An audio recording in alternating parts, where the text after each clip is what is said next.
नमस्कार, आप देख रहे हैं दी वन इंडिया शो। आपके साथ मैं हूं मीनाक्षी कटवाल। चुनावी राज्य बिहार में पीएम मोदी यूं तो पंचायती राज कार्यक्रम में शामिल हुए, लेकिन जम्मू कश्मीर में हुए आतंकी हमले के बाद पीएम का ये पहला संबोधन है जनता को। चुनावी राज्य में भाषण का अंदाज यूं तो कुछ और हो सकता था, लेकिन बदले हालात और संकट की घड़ी में न सिर्फ पीएम की भाषा और भाषण अलग थे, बल्कि मैसेज पूरी दुनिया को था। पीएम ने आज कहा कि बिहार की धरती से मैं पूरी दुनिया को कहता हूं कि भारत हर आतंकवादी और उसके समर्थकों की पहचान करेगा, उनका पता लगाएगा और उन्हें सजा देगा। ये हमला सिर्फ निहत्थे पर्यटकों पर नहीं हुआ है। देश के दुश्मनों ने भारत की आत्मा पर हमला करने का दुस्साहस किया है। मैं बहुत स्पष्ट शब्दों में कहना चाहता हूं, जिन्होंने ये हमला किया है, उन आतंकियों को और इस हमले की साजिश रचने वालों को उनकी कल्पना से भी बड़ी सजा मिलेगी। सजा मिलेगी, ये कह रहे हैं पीएम। लेकिन आज देखना यह भी दिलचस्प रहा कि हिंदी के साथ साथ प्रधानमंत्री ने अंग्रेजी में भी मंच से बोला, और ये जनता से जुड़े मंच के कार्यक्रम में सिर्फ एक आम बात, कम से कम पहलगाम हमले के बाद की सूरत हाल में नहीं देखी जा सकती, क्योंकि अंग्रेजी के जरिए ये मैसेज जिसे समझ में आता है, जिस भाषा में समझ में आता है, सीधे straightforward to the point दिया गया। और इसीलिए ये मैसेज अब आगे क्या होगा, क्या कदम आगे उठाए जा सकते हैं, ग्लोबल कम्युनिटी को क्या मैसेज दिया गया है, सवाल इस पर भी है। Friends, today from the soil of Bihar I say to the whole world, India will identify, track and punish every terrorist and their backers. We will pursue them to the ends of the earth. India's spirit will never be broken by terrorism.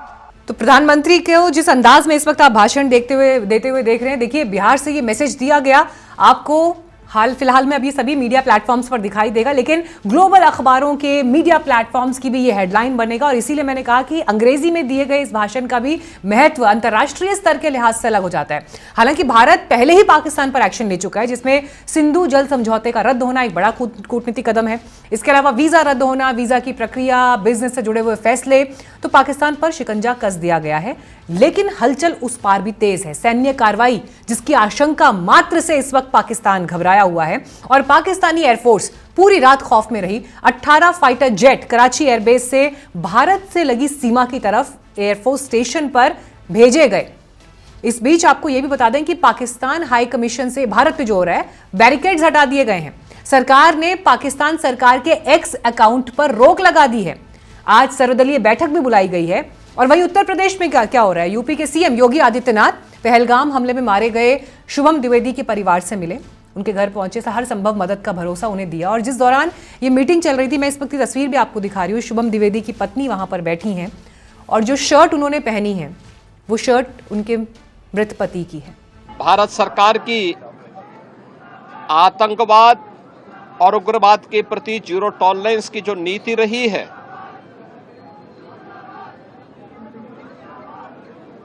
वह प्रभावी ढंग से आतंकवाद का नेस्तनाबूद करेगी। और आपने देखा होगा, कल इसकी शुरुआत, इसके ताबूत पर अंतिम कील ठोकने की शुरुआत हो चुकी है। आदरणीय प्रधानमंत्री जी की अध्यक्षता में सीसीएस की बैठक में जो निर्णय लिए गए हैं, आदरणीय गृह मंत्री जी ने स्वयं उन क्षेत्रों का दौरा किया और आगे की रणनीति के साथ ही आतंकवाद और उग्रवाद के खात्मे की एक नई पहल के लिए अब पूरा भारत आगे बढ़ा है। और आज कांग्रेस पार्टी की वर्किंग कमेटी की मीटिंग में भी पहलगाम हमले में मारे गए लोगों को श्रद्धांजलि दी गई, मौन रखा गया। इस बीच अमेरिका दौरे पर राहुल गांधी थे तो वो अपना दौरा बीच में छोड़कर वापस लौटे हैं। इस बात की जानकारी कांग्रेस सांसद जयराम रमेश ने दी। पीड़ित परिवारों में अंतिम संस्कार से जुड़ी हुई तस्वीरें जो इस वक्त पूरे हिंदुस्तान के सीने पर एक जख्म के रूप में दिखाई देती हैं, वो तस्वीरें सोशल मीडिया पर वायरल हैं। लेकिन इन जख्मों पर मरहम कौन लगाएगा? न्याय क्या होगा? उसका स्वरूप क्या होगा? बदला तो भावनाओं के आधार पर सिर्फ नहीं लिया जा सकता ना। देश के पॉलिसी मेकर्स, सेना और सरकार पर और भी कई जिम्मेदारियां हैं। तो आगे क्या होगा, क्या होना चाहिए, इस पर बात करने के लिए इस वक्त हमारे साथ स्पेशल गेस्ट मौजूद हैं। हमारे साथ बीएसएफ से एडिशनल डीजी रहे पीके मिश्रा जी आज इस बातचीत में जुड़ गए हैं। सर, स्वागत है आपका। एशियन मेल के editor in chief Rashid Rahil इस वक्त हमारे साथ बातचीत में जुड़ रहे हैं। बीजेपी से हमारे साथ ठाकुर अभिजीत जसरोटिया जी इस बातचीत में आ गए हैं और पीडीपी से जुहैब मीर साहब हमारे साथ इस बातचीत में है। मैं आप सभी का स्वागत करती हूं और शुरुआत में सबसे पहले पीके मिश्रा सर आपके साथ करना चाहूंगी। प्रधानमंत्री ने भाषण दिया बिहार की धरती में। यूं तो वो भाषण शायद चुनावी अंदाज में हमें ज्यादा दिखाई दे सकता था अदरवाइज, लेकिन अभी के हालातों के बीच अंग्रेजी में भी पीएम ने भाषण दिया जिसका clear cut message global community को भी था। How do you decode this statement? भाषण जो मधुबानी से दिया गया और पर्टिकुलरली जो इंग्लिश में उन्होंने बोले, जो बिल्कुल वो गुस्से में थे, और जब अंग्रेजी में बोले ये बिल्कुल सही थे। पूरे वर्ल्ड कम्युनिटी को उन्होंने बताया कि ये बिल्कुल पाकिस्तान को उन्होंने उनके भाषण में चेतावनी दे दिए कि देखो हम क्या करने जा रहे हैं। ये जो मिलिटेंसी आप बढ़वा दे रहे हो और ये जो आप प्रक्षिवार हमारा अगेंस्ट पे कर रहे हो, जिस तरीके से हमारा पर्यटकों को एक एक चुन करके उनको मारा गया और जिस तरीके से टीआरएफ के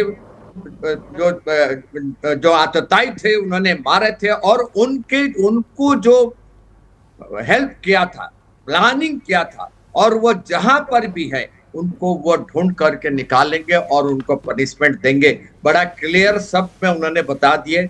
ये जो सीसीएस का फैसला था वो अलग था, लेकिन जो मिलिट्री एक्शन होगा उसके बारे में उन्होंने पूरा वर्ल्ड एरिना को बता दिए कि वो क्या करने वाले हैं, क्या करने जा रहे हैं, और पाकिस्तान का चिंता बहुत बढ़ा दिया है। इसका दो में बता रहे तो इसका असर क्या हुआ है पाकिस्तान के ऊपर।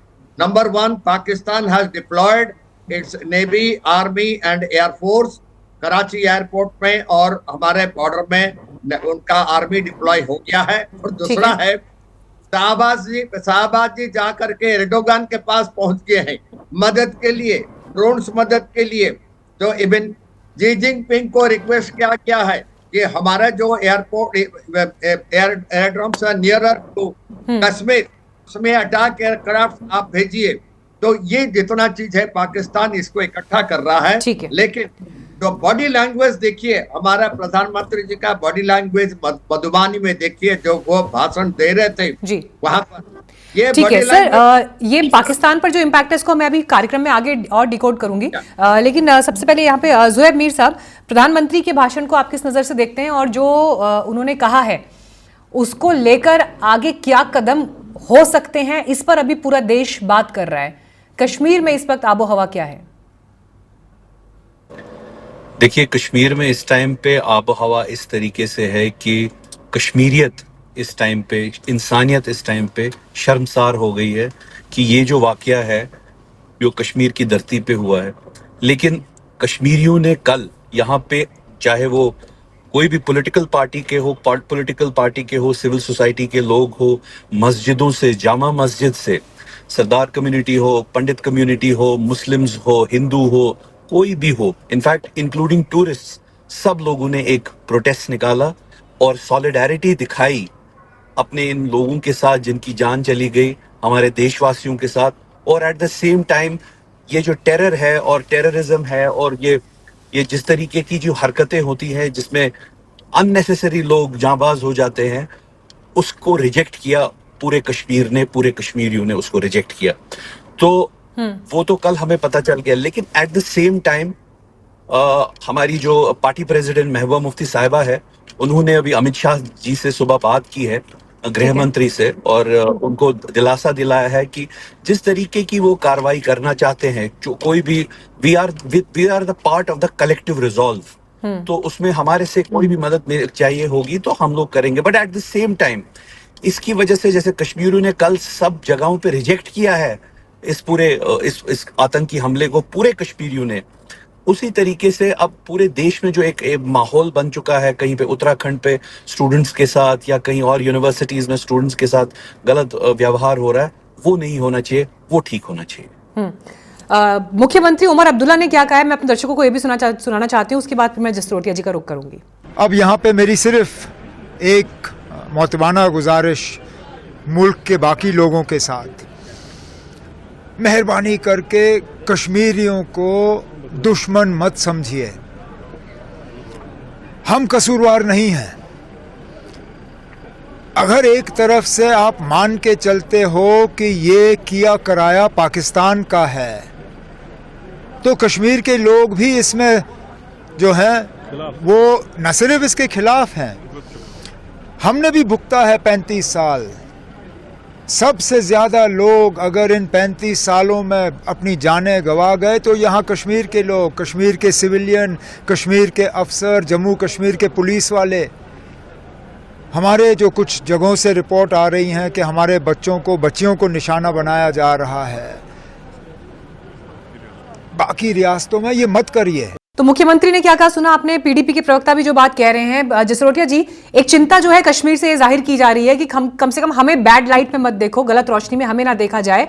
अगर पाकिस्तान प्रायोजित आतंकवाद है तो फिर वहां से संबंध है, कश्मीरियों को क्यों टारगेट किया जा रहा है? सरकार किस तरह से इसको डील करेगी सर? देखिए, सबसे पहले तो मैं अगर अपनी बात शुरू करूं तो जो हमारे वहाँ पर जिन लोगों की जान चली गई, जो यहाँ पर शहीद हुए, सबसे पहले तो मैं उनको श्रद्धांजलि अर्पित करना चाहता हूँ। और अभी हमारे जहाँ पर मैं बैठा हूँ S1 में, हमारे ऑफिस में अभी यहाँ पर श्रद्धांजलि समारोह था, जिसमें सारे के सारे लोग, हमारे सभी नेता जो है, गणमान्य नेता, सभी उसमें पार्टिसिपेट किया हम लोगों ने। और कल से क्योंकि जो शोक की लहर यहाँ पर चल रही है, उसमें हम सभी ही शोक में हैं। और मैं परसों ही यहाँ पहुंचा था और जैसे ही आया उसके बाद शाम को सीधा आते ही मैं अनंतनाग गया, उस मेडिकल कॉलेज में गया जहाँ पर वो पेशेंट्स थे, एक की सर्जरी चल रही थी, कुछ उस समय स्टेबल हो चुके थे, एक उनमें वो थे जिनको पैनिक के कारण हार्ट अटैक आया हुआ था, और बड़े काबिल डॉक्टर हैं अनंतनाग के, उन्होंने उसी समय उन्हें स्टंट डालकर काफी हद तक स्टेबल कर दिया था।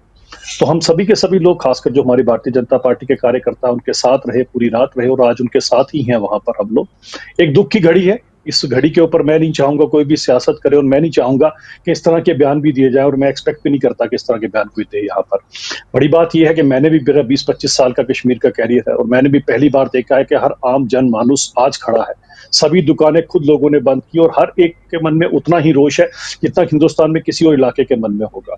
क्योंकि ये जो कहीं ना कहीं घात हमारे, जिस तरह से टूरिस्टों को टारगेट किया गया है, क्योंकि कश्मीर तो अपनी मेहमान नवाजी के लिए जाना जाता है, उन मेहमानों का जो कत्ल किया गया, ये कत्ल आज पूरी की पूरी कश्मीरियत का, इंसानियत का और जमहूरियत का कत्ल है।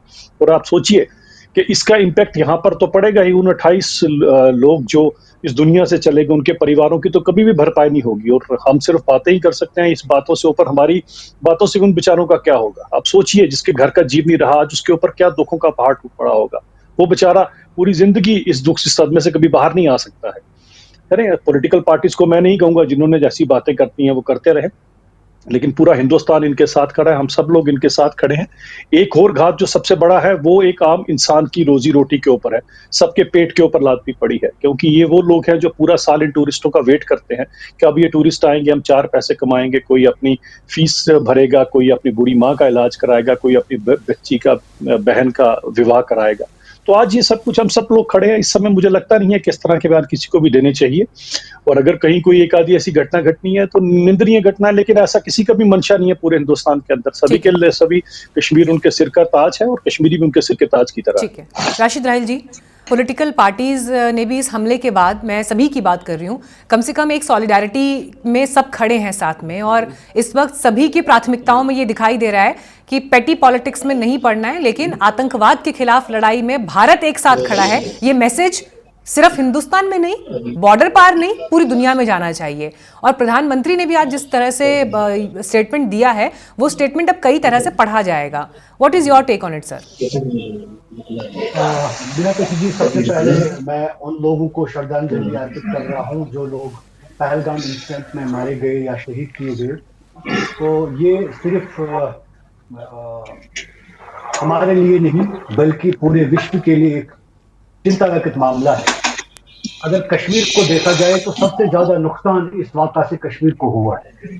और जहां तक पॉलिटिकल पार्टीज की बात है, पॉलिटिकल पार्टीज अपने अपने सियासी अंदाज में बात करते हैं, लेकिन मैं यहाँ ये कहना चाहता हूँ ये पहला मौका है। इससे पहले भी ऐसे कई इंसिडेंट जम्मू कश्मीर में हुए हैं पिछले 30-35 सालों में, लेकिन आज जो सोलिडारिटी यहाँ के अवाम ने मिन जुमला, जिसमें हिंदू भी, सिख भी, मुस्लिम भी, कश्मीरी पंडित भी, और किसी ने उन पे दबाव नहीं डाला बल्कि खुद उन्होंने बंद किया और इन लोगों के साथ इजहार यकजहती किया जो लोग इन वाक़या में मारे गए। और ये सबसे बड़ा जवाब उन लोगों के लिए है जो यहाँ एक तीर से कहीं शिकार करना चाहते हैं। जहां तक बाहर के स्टेटों में जम्मू कश्मीर के बच्चों का ताल्लुक है या बिजनेसमैनों का ताल्लुक है या किसी और बीमार जो होगा अस्पताल में उसके साथी होंगे उनका ताल्लुक है, वो इसमें भी बराबर के शरीक है इस गम में। लेकिन सियासतदानों को ऐसी बातें नहीं करनी चाहिए, किसी भी पॉलिटिकल पार्टी को ऐसा बयान नहीं देना चाहिए जिससे दुश्मन कामयाब हो जाए, क्योंकि दुश्मन की हमेशा ये चाल रही है, वो एक तीर से कहीं शिकार करना चाहते हैं। वो चाहते हैं कि एक हिंदू और मुसलमान के दरमियान एक तनाजा खड़ा हो जाए, जो उनकी जीत है, उनकी कामयाबी है। जहां तक हमारे प्रधानमंत्री का बयान है, ये एक करारा जवाब है और पूरे विश्व में ये गुस्सा पाया जा रहा है। और जो लोग इस इंसिडेंट के पीछे हैं उनको शायद ये खबर मिली होगी, क्योंकि अब जो टैक्टिक्स हमारी सेंट्रल गवर्नमेंट ने उठाए हैं, चाहे वो इंडस वाटर ट्रीटी सस्पेंड करना हो, वाघा सरहद या वीजा जो है सस्पेंड करने हो, इस तरह के प्रेशर करने से कहीं ना कहीं शायद उनके होश भी ठिकाने आ जाएंगे और एक ऐसा अच्छा कदम हम इसको तस्वीर करते हैं। पीके मिश्रा जी, जो फैसले अभी तक भारत की तरफ से लिए गए हैं, 5 बड़े फैसले, जिसमें से सिंधु जल समझौते का रद्द होना एक बड़ा डिप्लोमेटिक स्टेप माना जा रहा है। अब देखिए, पानी को तो कोई इस नज़र से भी, जल को इस नज़र से भी देख सकता है कि ये जीवन का आधार है और कम से कम यहाँ पर मानवीय स्तर पर आपको जो है बर्ताव आपका होना चाहिए, या नैतिकता की बड़ी बड़ी बातें यहाँ पर हो सकती हैं। लेकिन जो 28 लोगों को कत्ल किया गया और जिस बर्बरता के साथ मारा गया, सर कहीं पर तो फिर फैसले लिए जाएंगे। तो आज की तारीख में जो लोग नैतिकता का पाठ पढ़ा रहे हैं, कितना जरूरी है सर उन्हें ये समझना कि कड़े फैसले वक्त की जरूरत है? डिसीजन लिए, ये जो 5 फैसला उन्होंने लिए, उसके लिए मैं खुद अपने आप को गर्व महसूस करता हूं कि हमारे प्रधानमंत्री और हमारा CCS इस टाइप का डिसीजन लिए। जो 1960 में सिंधु समझौता हुआ था, ये सरासर गलत था। हमको ये चीज नहीं करना था कि हमारा पेट को लात मार के पाकिस्तान को हम 1:5 पानी जो है उनको दे दे। और ये जो समझौता चलता रहा, मैं क्लियरली बता, पाकिस्तान के साथ जो समझौता चल रहा है, ये समझौता एक्सप्रेस और cease fire violation, this word cease fire violation, we will not fire on Pakistan soldiers, and we kept on being killed by Pakistan after this ceasefire violation was signed with them. Several times our forces, they were killed by Pakistan Rangers and Pakistan Army by so-called ceasefire violation regulation. They didn't agree to that. So here I can well tell, I have seen, I'm the person who made the fencing in Jammu border, starting from your Pathankot up to Akhnur. That's 195 kilometers fencing I have made. And I know how difficult it was that during Ops Parakram time, thousands and thousands rounds were fired on us. But yet, this is what is Pakistan, ceasefire violation, killing and planning how to kill our forces. So, and you see, I will tell you, after ceasefire violation, 7 tunnels they have made in Jammu border to send their extremists with weapons to India. And all those 7 tunnels were detected also in Jammu border, Akhnur border, Ramban border, Kashwa border. They were all traced. So this is what I will tell you. Meenakshi Chanakya नीति में बोलते हैं, सर्प क्रूरा खड़ा क्रूरा सर्पात क्रूरतर खड़ा मंत्र शोधे बसो सर्प खड़म के no निवार्चते. Of course, I read Sanskrit. I know it pretty well. What is the meaning of it? ये जो खड़ है उनको कभी बिलीव नहीं करना चाहिए. Pakistan is one of that. What Honorable Prime Minister has stated at Madhubani बिल्कुल सही बोल रहे हैं. ये सिर्फ हम वो चार को ढूंढ के नहीं निकालेंगे. इनके पीछे जो है, particularly not only TRPF Saifullah, we have targets there sitting in Pakistan who are being guarded by ISI and Pakistan Army General Munir.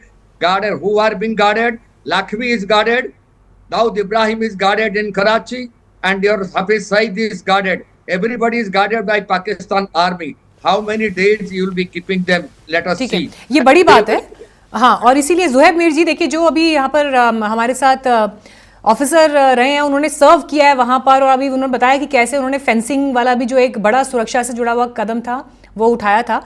Zuhaib Mir, मैं आपसे जानना चाहती हूँ, देखिए अभी राहिल जी ने भी इस बात का जिक्र किया कि हिंदू मुसलमान का डिवाइड जो देश में दिखाई दे रहा है, या इस पर जिस तरह से बातें हो रही हैं वो गलत दिशा में बातें जा रही हैं और सब हो रहा है, लेकिन क्या हम तथ्य को स्वीकार नहीं करना चाह रहे? क्या हम फैक्ट को स्वीकार नहीं करना चाह रहे? जब पाकिस्तान के जनरल मुनीर साहब ये कह देते हैं कि दोनों अलग हैं, वी आर डिफरेंट, और वी आर डिफरेंट में वो कश्मीर के ब्रदरन के लिए स्टेटमेंट देते हैं और सब बातें कहते हैं, और उसके एक हफ्ते बाद हम देखते हैं कि कश्मीर में हमला हो जाता है. तो कैसे इसको ना देखा जाए कि धर्म पूछ के लोगों को मारा गया है, और कैसे ना फिर देखा जाए कि आपने धार्मिक पहचान के आधार पर लोगों को टारगेट किया है? ये तो फिर वही बात हो गई ना कि आप अपना शत्रुमुर्ग की तरह आप अपना सर जो है रेत में घुसा लें. हम सच से क्यों भाग रहे हैं? देखिए 1947 में जब पाकिस्तानी रेडर्स यहाँ पे आए थे, यहाँ पे कश्मीर को हमला करने के लिए, कश्मीर को जबरन लेने के लिए, तो उस टाइम भी आर्मी जो है वो बाद में आई थी. पहले कश्मीर के लोगों ने यहाँ पे उनका मुकाबला किया था, जम्मू कश्मीर के लोगों ने मुकाबला किया था. उसी तरीके से आज भी अगर आप देखें, जम्मू कश्मीर के जो लोग हैं उन्होंने ही यहाँ पे सारे प्रोटेस्ट निकाले और सॉलिडारिटी दिखाई टेररिज्म के खिलाफ. ये कहा कि हम लोग टेररिज्म के साथ नहीं हैं. ये बात टूरिज्म की नहीं, ये इकोनॉमी की नहीं है, ये बात इंसानियत और भाईचारे की बात है. और एट द सेम टाइम आपको ये भी पता होना चाहिए कि कल जब वो टेररिस्ट्स जो भी थे, ये तो एक हिसाब से ये धर्म का नाम इस पे जोड़ना ये गलत बात है, लेकिन अब वो जो भी थे वो आतंकवादी थे. वो आतंकवादी थे. आतंकवादी का कोई धर्म नहीं होता. वहां पे एक लड़का सजाद था जिसकी डेथ हो गई, आदिल जिसकी डेथ हो गई. उसने बंदूक छीनने की कोशिश की टेररिस्ट से, और उन्हें ये कहा, और उसको छीनते छीनते उन लोगों ने उसकी हत्या कर दी. लेकिन वो बचाना चाहता था अपने पर्यटकों को. एट द सेम टाइम आप सजाद की बात कीजिए, जिसने एक पर्यटक को अपने कंधे पे ऊपर से नीचे 22 रन से नीचे लेके आया अपने कंधे पे, उसकी बात कीजिए आप. तो टेररिज्म का जो है कोई भी धर्म नहीं होता. आप इसको इसी चीज को जोड़ के और फिर पूरे हिंदुस्तान में जो ये मीडिया हाउसेस है, और रेडिकल इस्लाम पर आप क्या बोलेंगे सर? मीर साहब, रेडिकल इस्लाम पर आप क्या बोलेंगे? Radicalism is in every religion. किस रिलीजन में रेडिकलिज्म नहीं होता है? अब हमारी जो ये अनफॉर्चुनेट बात है कि यहाँ पे इस जम्मू कश्मीर की दूसरे धरती से धर्मों, मैं हालांकि चाहती नहीं थी कि बातचीत इस दिशा में जाए, लेकिन दूसरे आपने किस धर्म के और ऐसे 4 आतंकवादियों को देखा जो निकल कर आए और दूसरे का धर्म पूछकर उन्होंने गोलियां चला दी भारत के किसी भी और हिस्से में? ये आपने कहाँ देखा? रेडिकलिज्म सर, जैसे रेडिकलिज्म जो है वो हर एक धर्म में होता है.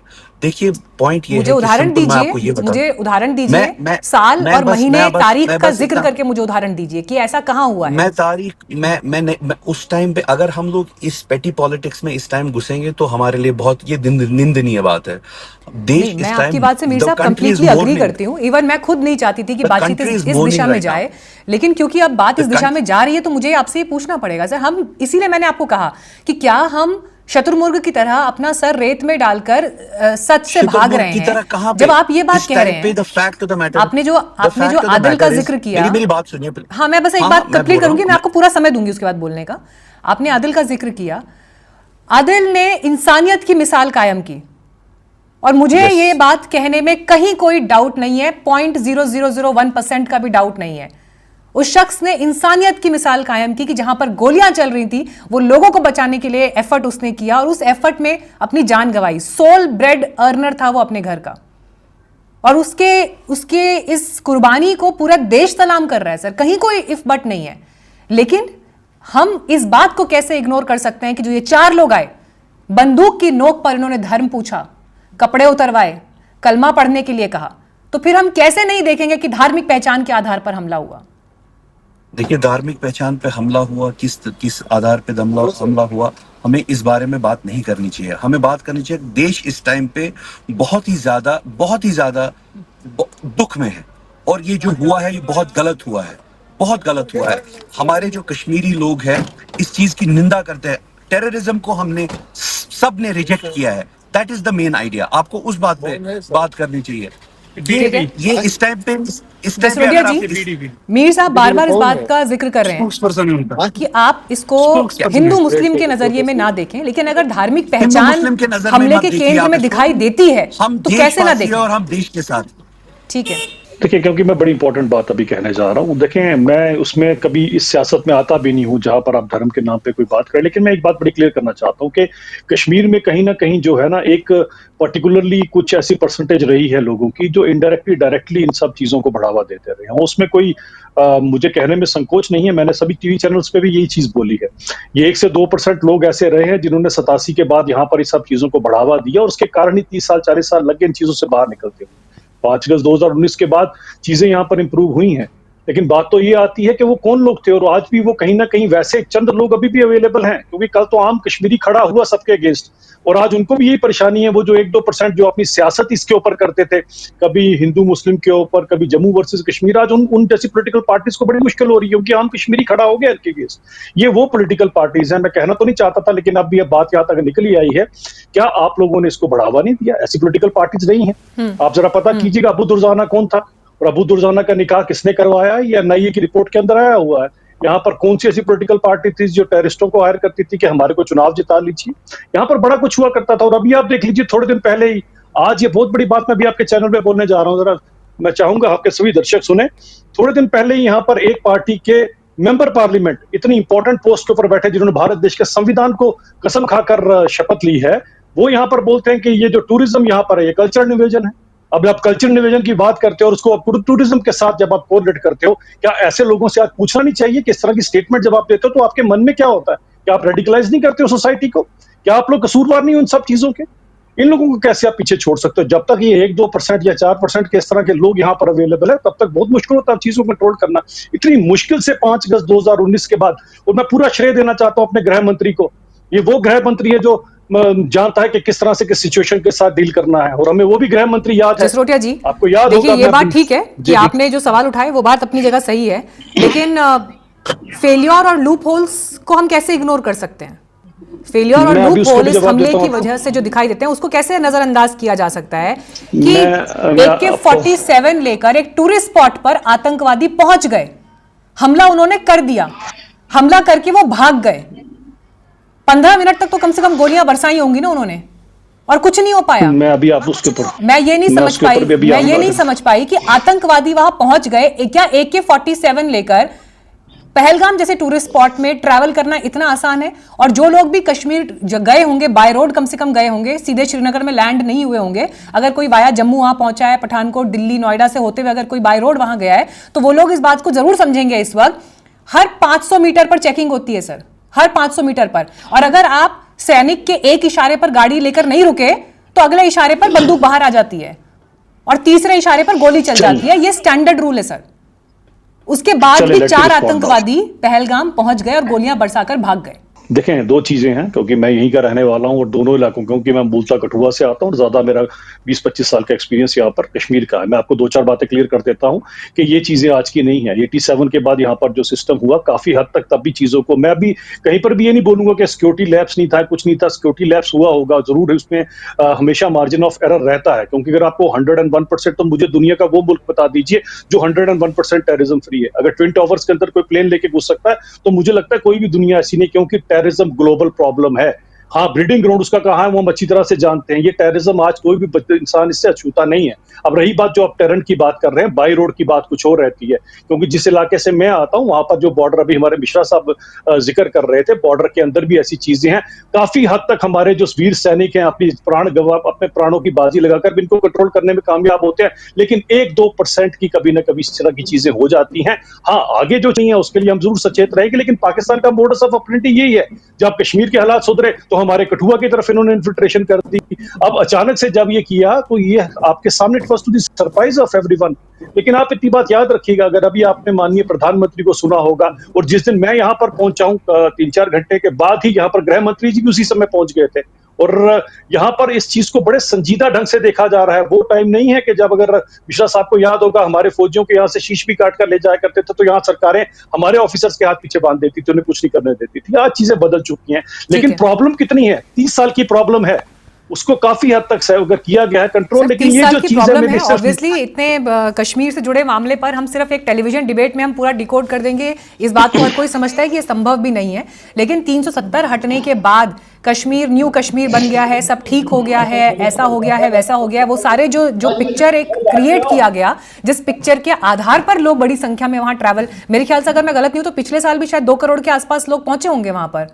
आई am not sure about the figure, but some of the guest was saying it last day. लेकिन चलिए इसको अगर इन जनरल ये कहें कि जितने लोग पहले जाते थे, ज्यादा टूरिस्ट वहां पर पहुंचे हैं, तो वो भी इसीलिए आ रहे हैं ना कि कश्मीर में सब ठीक है, अब हम जा सकते हैं। लेकिन इस हमले ने उनकी भावनाओं को किस लेवल पर चोट पहुंचाई होगी, आप सोचिए। कितने लोग अब कश्मीर फ्रीली जा पाएंगे, कम से कम ये तस्वीरें और विजुअल्स देखने के बाद। राशिद राइल जी, सिक्योरिटी लैब्स पर सर मैं आपकी टिप्पणी चाहती हूँ।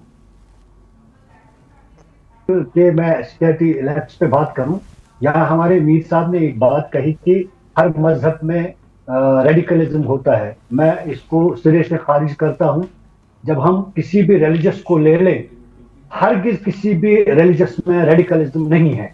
जो भी रेडिकल खुद को मजहबी मानता हो, मेरे ख्याल से वो मजहबी नहीं है, क्योंकि जब हम किसी भी मजहब को पढ़ें, चाहे हिंदुता हो, चाहे मुस्लिम हो, चाहे क्रिश्चियनिज्म हो, हर मजहब में इंसानियत, भाईचारे, एक दूसरे से प्यार मोहब्बत का दर्ज दिया गया है। रेडिकलिज्म जो बात करेगा वो कहीं मेरे ख्याल से मजहबी नहीं हो सकता है। एक तो ये बात रही। बात जो आपने सवाल किया है कि सिक्योरिटी लूपहोल्स, देखिए जम्मू कश्मीर का जहां तक ताल्लुक है, ये सरहदी इलाका है।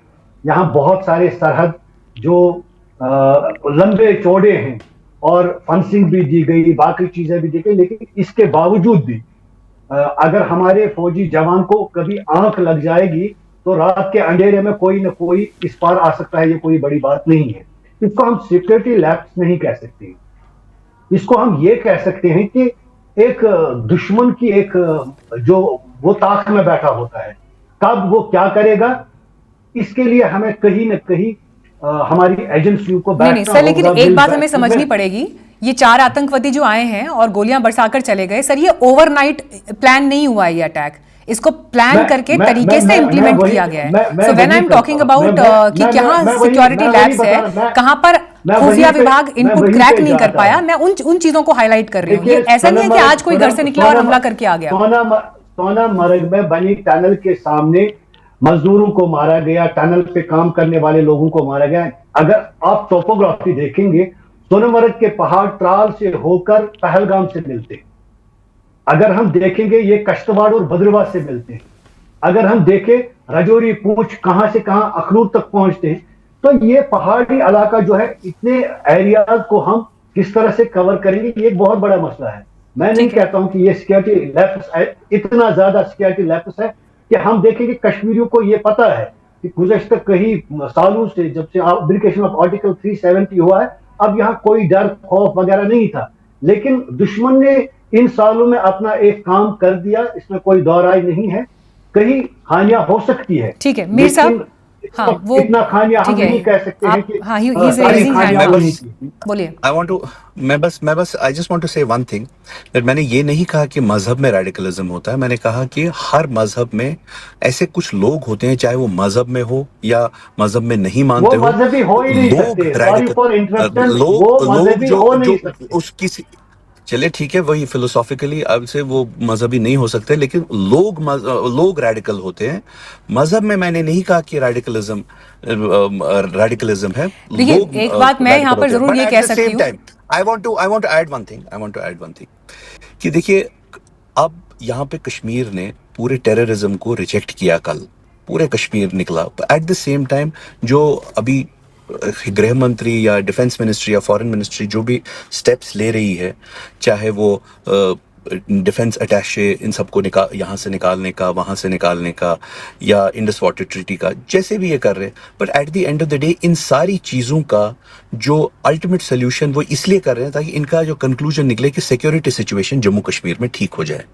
जम्मू कश्मीर में सिक्योरिटी सिचुएशन ठीक करनी है, that is the whole M.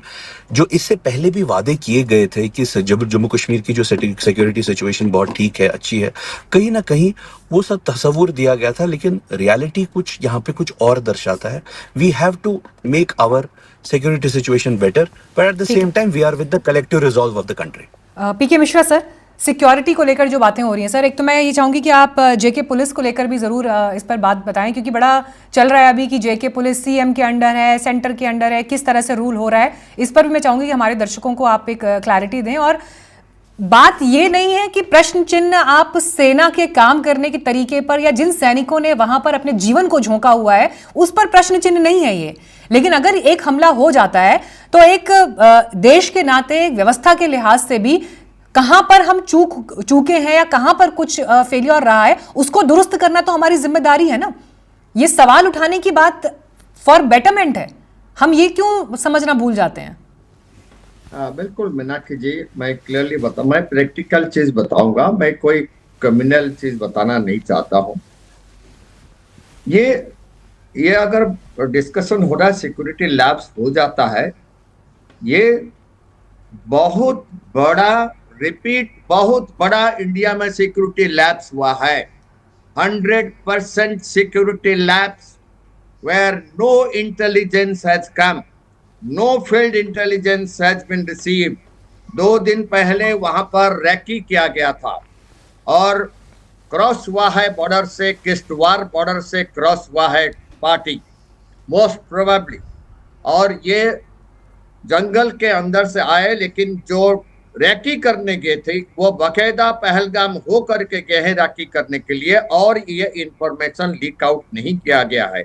दूसरा है, पहलगाम के चारों तरफ ऊपर में जितने छोटे छोटे गांव है वहां पे लश्कर तैयबा, टीआरएफ और जैश मोहम्मद के स्लीपर सेल्स हैं जो उनको मदद दिए हैं, उनको रखने के लिए, उनको कंसीलमेंट करने के लिए, लॉजिस्टिक प्रोवाइड करने के लिए ये दिया गया है।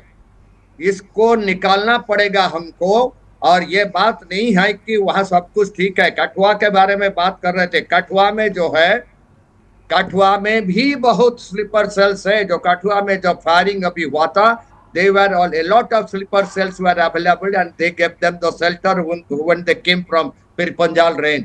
कठुआ में जो है, आप देखिए, जब मैं खुद ही बता रहा था, बॉर्डर फेंसिंग जो कठुआ में है वो मैं किया था। I have done it personally, गोली खा खा करके हमारे जवान, और ये it was not an easy task. लेकिन मैं क्लियरली बताना चाहता हूं, यहाँ जो इंसिडेंट हुआ इसमें मैं धर्म का बात नहीं बताऊंगा, बाकायदा पूछ करके उन्होंने उनको पॉइंट ब्लैंक गोली मारे हैं, और ये सच है। सर, मैंने वीडियो देखा है और उस वीडियो को हम दिखा नहीं सकते हैं लोगों को, लेकिन सर सीधे हेड शूट किया गया है, मतलब ताकि कहीं बचने की किसी की कोई गुंजाइश तक ना रहे। जिस बर्बरता से, जिस ब्रुटैलिटी से मैं अपने बहुत सारे दर्शकों को ये बात बताना चाहती हूँ कि वो तस्वीरें हम आपको दिखा नहीं सकते, ब्लर करके भी नहीं दिखा सकते, इनफैक्ट इतनी विभत्स हैं वो तस्वीरें। सोचिए, उन बच्चों ने अपने पिता को मरते हुए देखा है, बीवियों ने जिनकी 1 हफ्ते पहले शादी हुई है, 2 महीने पहले शादी हुई है, जो बेचारे वहां गए हैं अपने जीवन की कुछ सुंदर यादें क्रिएट करने के लिए कि हम किसी खूबसूरत जगह पर हैं, जन्नत जिसे कहा जाता है। हेड इंजरी है, सीधे सीधे फटे हुए सर हैं, सीधे सीधे इस तरह से मारा गया है। और उस पर अभी हम जिस तरह से बात कर रहे हैं, या हम नहीं, जिन चीजों को देखा जाना जरूरी है, जिनको दुरुस्त किया जाना जरूरी है, तो इसीलिए मैं बार बार इस बात का जिक्र कर रही हूं कि हम सच से क्यों भाग रहे हैं, why we are running away. PK Mishra, सच से भागना नहीं चाहिए। मैं क्लियरली बताना चाहता हूं, अबू गाजी, अब ये सभी को पता होगा अबू गाजी कौन है, हरकतुल अंसार का चीफ। अब उन्हें कौन रख रहा था वागनपुरा में? Who was giving the shelter? कोई बताए। मैं मरा है अबू गाजी को, हरकतुल अंसार चीफ को कौन सा घर में किसने रखा हुआ था? क्या वागनपुरा में किसी का नजर नहीं था जाके खबर करे कि हमारा इसके घर में छुपा हुआ है जिसने 100 आदमियों को मारा है कश्मीर में? और उसके पास आ कौन रहा था? वसीम अल-फरहान का चीफ, वह आ रहा था अनंतनाग से, जिसने 13 फॉरेनर को किडनैप किया था, एक एक करके मारा था, अनंतनाग फॉरेस्ट में गाड़ दिया था। वो आ रहे थे उनसे बात करने के लिए। वागनपुरा, ये परिमपुरा साइड को अपने कामरबारी के आगे, और वो पूरे गांव जानता था, पूरा बस्ती जानता था, कोई भी खबर नहीं किया था, लेकिन मारा गया। कोई नहीं बचेगा। जो अभी प्रधानमंत्री जी बोले हैं, ये हमारे देश का बड़े दुश्मन है। मिश्रा सर, हालांकि मुझे मालूम है ये सही प्लेटफॉर्म नहीं है ये बात आपसे पूछने के लिए, हाँ, लेकिन ये सही प्लेटफॉर्म नहीं है पूछने के लिए। ऑब्वियसली सरकार क्या कर सकती है, कैसे करेगी, आर्मी क्या करेगी, ये एक टेलीविजन डिस्कशन में या एक डिजिटल डिस्कशन में नहीं हो सकता। We cannot tell also what the government will do militarily, ये डिस्कशन नहीं हो सकता। It is left to Prime Minister and Defense Minister and all the three chiefs what they will do. But I am telling you what is happening in Kashmir। अगर हम ये sleeper cells को नहीं निकालेंगे ढूंढ करके, इसमें कश्मीरियत और कश्मीरी लोगों को बहुत सहयोग करना चाहिए। अगर ये सही चाहते हैं कि आतंकवादी नहीं रहे, ये बताए, इंफॉर्मेशन दी। राहिल सर, आपको मेरी आवाज मिल रही है? हाँ राहिल सर, देखिए, कश्मीरी लोगों के इंटेग्रिटी पर सवाल नहीं है। लोग सॉलिडारिटी में खड़े हैं, बाहर आए हैं, दुकानें बंद की हैं, कैंडल लाइट मार्च में, प्रोटेस्ट में शामिल हुए हैं। वो खुद इस बात का जिक्र कर रहे हैं कि हम भी अमन चैन के पक्ष में ही खड़े हैं, इस पर कहीं किसी को कोई डाउट नहीं है। लेकिन मैं कह रही हूं, अगर 3 से 4 लोग भी थे, ये तो मैं एक रैंडम नंबर कोट कर रही हूं, लेकिन अगर 3 से 4 लोग भी थे जिन्होंने इन आतंकवादियों को सपोर्ट किया, इन्हें सप्लाई किया, छिपाया, रहने की जगह दी, किसी भी तरह का सपोर्ट दिया, अगर 3 या 4 लोग भी थे स्थानीय लोग ऐसे, तो सर वो देश के दुश्मन है, इस बात से इनकार नहीं किया जा सकता। और उनकी उस मदद की वजह से सर 28 लोग मर गए। और ये 28 लोग कोई इंडिविजुअल्स नहीं है, कोई केरला से है, कोई कर्नाटक से है, कोई उड़ीसा से है, कोई दिल्ली से है, कोई नोएडा से है। इस बात का जवाब मैं यहाँ से देता हूँ। मैं अभिजीत, ठीक है, बोले Mishra sir. One person who died is from my village. He is from my village. Prashant Satpathy. He is from my village. I know his family personally. He is from my village. I feel so sorry that जहाँ पर मैं 15 साल नौकरी किया, जहाँ पर कश्मीर में मैं 15 साल रहा हूँ, कश्मीर का जो फिल्म है, अभी मैं इसमें मैं बता रहा हूँ, प्यारा गुलशन अपना, आप फिट करिए यूट्यूब में, प्यारा गुलशन अपना फिल्म, ये जो बनाया और जो हीरो है ये मैं हूं। जब डल लेक में शूटिंग किया गया था, लेकिन वहां पर मेरे गांव का आदमी को मार दिया गया, मेरे नजदीक लोगों को मार दिया गया। इससे शर्मनाक।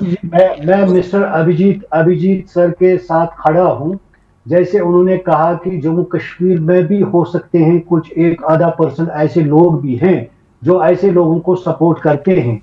मैं मानता हूं कि उनका न कोई मजहब है, न कोई दीन है, बल्कि उनका बिजनेस उसी से चलता होगा। लिहाजा ऐसे लोगों के खिलाफ जहां सिक्योरिटी फोर्सेस को काम करना चाहिए, वहां यहाँ की अक्सरियती आवाम को भी ये कोशिश करनी चाहिए कि उन लोगों के खिलाफ मुनज़्ज़म हो जाए। और कश्मीरी कौम, पूरे जम्मू कश्मीर के लोगों ने कल ये साबित कर दिया है कि हम किसी भी हिंसा के साथ नहीं हैं, हम किसी भी टर्मोइल को यहाँ बढ़ावा नहीं देते हैं, नहीं हम वो रेडिकल इस्लाम जो या रेडिकल मजहब जो आप कहते हैं उसको आगे ले जाएंगे, बल्कि हमारा कल्चर, हमारा तहजीब, हमारी तमद्दुन जो सदियों पुराना 5000 साल से पहला रहा है, हम उस कल्चर और उस परंपरा के अनुसार यहाँ अपनी जिंदगी गुजारना चाहते हैं।